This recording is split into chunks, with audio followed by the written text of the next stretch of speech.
தேர்தல்களில் இருமுனை போட்டி மும்முனை போட்டி என்று கூறுவோர் நாம் தமிழர் கட்சியை கணக்கில் கொள்வதில்லை என்று அந்த கட்சியின் மாநில தலைமை ஒருங்கிணைப்பாளர் சீமான் வேதனை தெரிவித்துள்ளார்.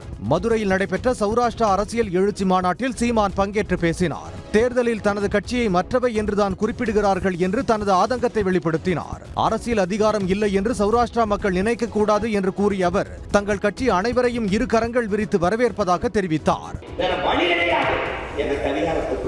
என் தாய் சாவிக்கிறார்கள் காப்பாற்றணும், அதுக்கு தான் போராடும்.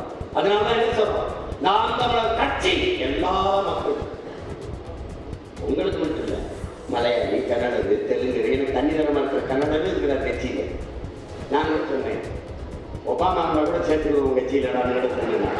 நமக்கு ஒன்றும் கிடையாது.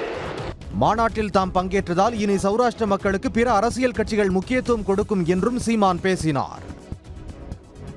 உடனுக்குடன் செய்திகளை தெரிந்து கொள்ள சன் நியூஸ் பெல் ஐகானை கிளிக் பண்ணுங்க.